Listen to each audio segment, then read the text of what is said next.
どうも、ケイスケです。もうすぐ6月に発売されるという、パナソニックルミックス S5-2X というカメラ、実は先行でお借りしておりました。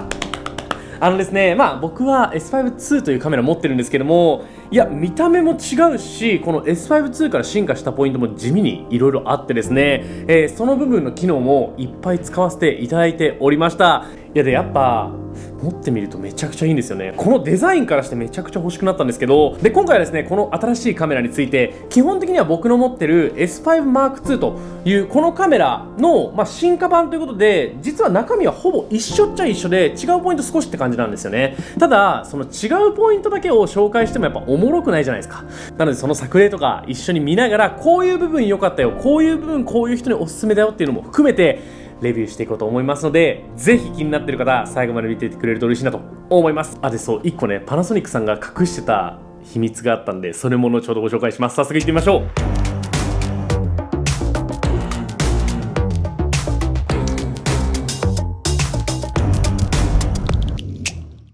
ということで、今回紹介させていただきますのが、じゃじゃんと。いや、かっこよ。今までのカメラの中で一番かっこいいんじゃない？はい、こちらの、ルミックス S5-2X というカメラです。で、このカメラ知らない方のためにサクッとご紹介しておくと、このね、ルミックスの S5-2 というカメラがあります。で、このカメラと撮れる性能とかはほとんど一緒なんだけども、ちょこっとだけ違うポイントがあるよっていうのがこの S5-2X というカメラです。で、違いについては後ほどご紹介するんですけども、じゃあそもそも S5-2 っていうこのカメラね、どういうカメラかっていうと、僕は今存在するこの一眼カメラの中で一番ちょうどいいカメラだと思ってます。っていうのも、写真はもちろんめちゃめちゃ綺麗に撮れます。動画も 4K の10ビットっていう、めちゃめちゃ色が綺麗で、かつ編集しやすいデータで撮れるよっていうのがあります。で、4K の 60p、それちょっと 1.5 倍クロップっていうのが入っちゃうんですけども、4K60p でも撮影できるので、多少のスローモーションもできますというカメラでですね、こんだけスペックを詰め込んで、このカメラだいたい25万いかないぐらいで今販売されてます。本体だけでね。で、その基本の機能は一緒です。基本の機能一緒なんですけども、プロフェッショナル用にちょっとチューニングしましたよっていうのが今回の S5-2X というカメラになります。で、この2つの違いのところ、メモというかしておきました。はい、で、基本性能は一緒なんですけども、 S5M2 だとできなかった、オールイントラの撮影っていうのとプロレスの撮影っていうのができるようになりました。で、この2つ後ほどご紹介しますね。で、 USB SSD 記録っていう直接 SSD に記録できるよっていう機能も追加されました。で、あとはライブ配信関連なんですけども、無線のライブ配信と有線のライブ配信ですね、と USB テザリングっていう USB でスマートフォンとかつないでその電波を使ってライブ配信をするという機能も追加されました。と、あとはオールブラックカラーって言って、ブラックのカラーになってますね。この攻めた色のデザインめっちゃいいっすよね。で、さらにこれね、パナソニックさん隠してたんですけども、HDMI でモニターに出力しますと、僕使わせていただきましたこのね、ビデオアシストというモニター使わせていただいたんですけども、これに出力するときになんとブラックマジックロゴ対応しました。いや、これはね、マニアックなんだけどもめちゃくちゃ嬉しいんです。これもね、後ほどどういうメリットがあるのかご紹介していきます。で、さて追加機能のところなんですけども、まずはライブ配信ですね。ライブ配信は無線でも有線でもスマホのテザリングでもできるようになりました。これはもう分かりやすいメリットだと思っていて、家で、YouTuber さんみたいに、ライブ配信、僕もそうなんですけども、ライブ配信するときに無線でつなげるよっていうのもメリットだと思うし、あとはキャンプとかで使うときにキャンプ場って Wi-Fi なかったりするじゃないですか。キャンプ場でそんな声出してやっていいか分かんないけども、アウトドアで声出していいところで、スマートフォンの電波とかを使ってライブ配信ができるっていうのはめちゃくちゃいいですよね。やっぱ今のライブ配信の業界ってスマートフォンだけじゃなくて、こういうカメラで撮るとめっちゃ画質綺麗だよねとか、特にアウトドアだとやっぱ夜になると暗くなっちゃったりするじゃないですか。外でやりたいけど暗いっていう時に、こういうちゃんとしたカメラ、フルサイズのカメラとかだと暗いシーンでも結構綺麗にライブ配信ができたりします。その辺はすごくね、明確なメリットかなと思います。あとはオールイントラの記録と、プロレスの記録ですね。で、これ2つともどういう機能かっていうと、ちょっと容量がでかいのよ。容量はでかいけどめちゃめちゃ綺麗に撮れるよっていうのがこの2つの機能です。僕らの見てる動画って基本的には圧縮されたものであるんですけども、それを限りなく圧縮を少なくして記録ができるよっていうのがこの機能になっていて、オールイントラよりもさらにプロレスの方が画質の劣化が少ないというものになっています。データの容量はめちゃめちゃ大きくなっちゃうんですけども、その代わり画質の劣化が少なかったりとか、あとは動画の編集の時には圧縮されてない分、編集する時って圧縮をこう解除しながら編集するんですけども、圧縮されてない分そのね解除の手間がなくて、実は編集がサクサクだったりします。なのでこの辺の機能はもっと画質よく撮りたいよっていう人とか、パソコンの容量はあるんだけどスペック的にちょっと編集は重たいかもなっていう人がこのね、プロレスとかオールイントラ使うと実はサクサクに編集できたりするので、ぜひね試してみてください。せっかくなので色味を比較してみました。同じ設定で同じ色編集を施しているのですが、やっぱりプロレス撮影の方が発色がいいですね。色の階調が深いのがわかると思います。緑に分離感を感じられるのめちゃくちゃいいですね。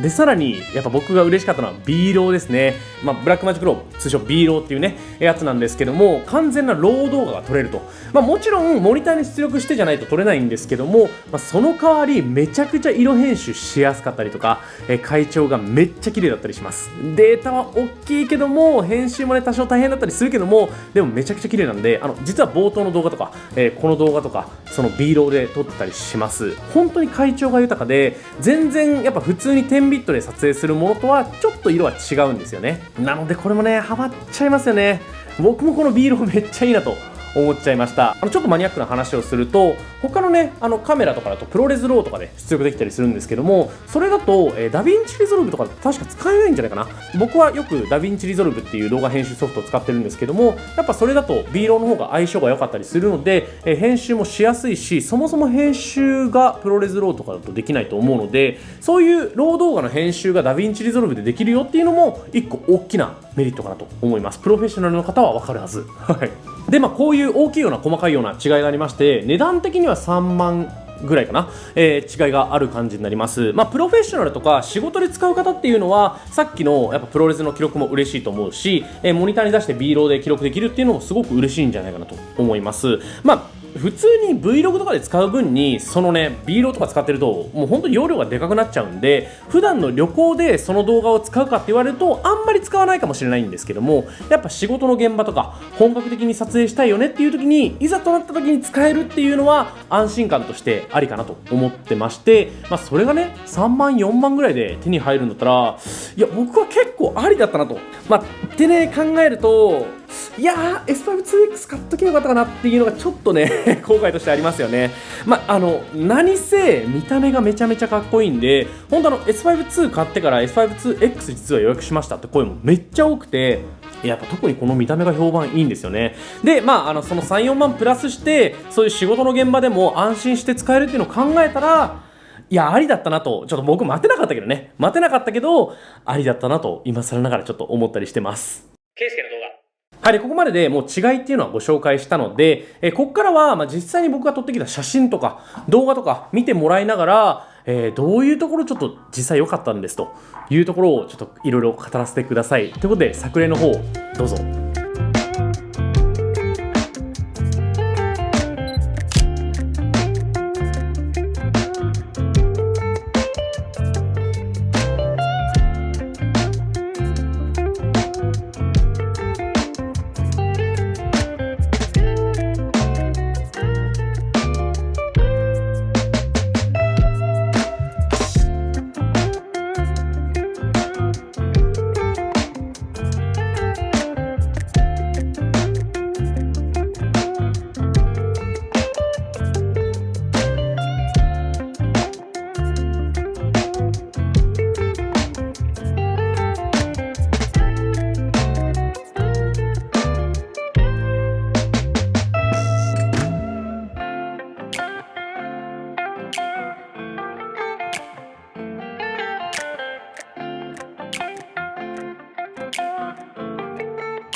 はい、ということで写真とか動画いっぱい撮ってきました。まず写真も動画も一貫して僕率直に思ったところで言うと、コントラストが結構はっきり出るなっていうのと、あとは発色がめちゃめちゃいいです。僕は写真はライトルームで編集したりしてるんですけども、やっぱその写真も他のねカメラとかで使うよりも一段コントラストがはっきりくっきり出るなっていう印象があって結構好きですね。率直に色めちゃめちゃいいなと思いました。特にコントラストが出るのもそうなんだけども、赤と青の発色がめちゃくちゃ良くて、あと赤と青とグリーンもめちゃめちゃ発色がいいんで、そのやっぱ使っておおってなるぐらいの画質はあります。僕が使ったのは、このレンズですね。 50mmF1.8 のレンズと、18mmF1.8 のレンズと、あとは、2870mm のシグマのレンズ、使ったんですけども、やっぱどのレンズ使ってもしっかりとコントラスト出たんで、それはやっぱこのねルミックスのカメラのチューニングなんだなと思います。で、動画もめちゃくちゃ色が入りやすくて、10ビット 4K のログ撮影10ビットで僕は撮影したんですけども、本当に色の分離がいいです。で、これ使ってると正直さっきのオールヒントだとかプロレスとかいるんかという話を結構思っちゃうぐらいに元々の動画でいいんですよ。もちろんブラックマジックローとかロー動画になってくるとさすがに色のね分離感とかがやや違うなとは思うんですけども、元々の色がいいに越したことはないんで、なんか言うこととしては本当にね色がいいのが率直な感想になります。あとは手ブレ補正めっちゃ効きます。僕は28mm とかで今回自撮りしたんですけども、本当に手ブレ補正しっかり効いてるんで全然ジンバルとか持ってかなくていいかなと思います。でも確かに全く揺れないっていう話で言うとジンバルを持っていった方がいいかなという感じなんですけども、ルミックスの手ブレ補正の特徴としてはやっぱ嫌なブレがないという感じなので、後で手ブレ補正とかをかけなくても全然綺麗に見えちゃうなっていうのが本当ねカメラ共通としてあるなと思います。そこは本当ねめちゃくちゃ便利でいいなと思いました。で、オートフォーカスですね。ルミックスのカメラはこの前の世代 S5 とかまでは、増面位相差 AF っていうのがなくてコントラスト AF っていうちょっと今の世代からすると弱いオートフォーカスしか入ってなかったんですけども、今回のカメラから増面位相差 AF っていう新しいオートフォーカスが入りましたので、オートフォーカスも十分効くんですけど、僕は本当に不便に感じてないです。癖があるかないかの話で言うと癖はあるんですけども、外すってこともほぼ感じなかったですね。結構エリアを全体にしちゃうと人を認識するときにねいろんな人を認識しちゃうので、できればねこうエリアは絞った方がいいのかなと思うんですけども、でもそれ差し引いても全然外さなかったので僕は結構いいかなと思います。1個注意点で言うと、物を撮るときは人物認識を外した方がいいと思いますので、本当にオートフォーカスエリアのボタンを押して1個上にねボタンを押すだけなんですけども、それだけで人物認識がオンオフできるので、物だけ撮るときには人物認識外した方が綺麗に撮れるかなっていう感じがします。あとは操作感はね、もうこの S5M2 のレビューの時に言ったと思うんですけども、すごく良くてですね、カスタムボタンも本当いじらなくても十分全然使えますっていうか、ルミックスは本当初期状態でいろいろ細かく使えるようになってるんで、使ってての不便さっていうのは一個も感じないですね。僕は本当に一貫して色が綺麗っていうのと手ブレ補正めっちゃ効くよっていうのがやっぱ一番僕的には感じたポイントだと思いますので、そこら辺欲しいよって方はこのね S5M2 シリーズいいんじゃないかなと思います。で、プラスしてやっぱ仕事に使うっていう場合はこのね S5-2X おすすめです。ケイスケの動画、はい、ということでいろいろ語ってきましたがいかがでしたでしょうか。僕はもうこの S5M2 持ってて実際に結構このねカメラを使ってるんですよ。なんでS5-2X パッて見た時にやっぱ違いとしてはめっちゃ大きな違いでは僕からしたらないんですよね。たださっきも言ったんですけども、プロフェッショナルの方とかこれから本格的に撮影するかもなとちょっとでも思ってる方って、さっきのプロレスとか使ってみたいなとか、あとはモニター使って B ローで出力できたらいいかもって思うじゃないですか。多分思うんですよ。で、かつ見た目もねこれだけめちゃくちゃ良くて、でこことここの値段の差が本当に数万しかないですよという感じになるんだったらめちゃくちゃありですよね。普通に論理的に考えてこのカメラありだと思う。なのでですね、この見た目に惚れちゃいましたよという方とか、あとは本格的に撮影するかもなんでどれ買おうか迷ってるって方はぜひですねこの S5-2X というカメラ試してみてください。ということで今回みたいなレビューはちょっと珍しいかもしれないんですけども、S5-2X のレビューでございました。ぜひ皆さんもオールイントラとかプロレスとか、あとは B ローとかいろいろ撮影してみてください。ということで今回の動画はこの辺にしたいと思います。今回の動画いいと思ってくれた方は高評価ボタンがあるチャンネル登録もぜひよろしくお願いします。それではまた次の動画でお会いしましょう。バイバイ。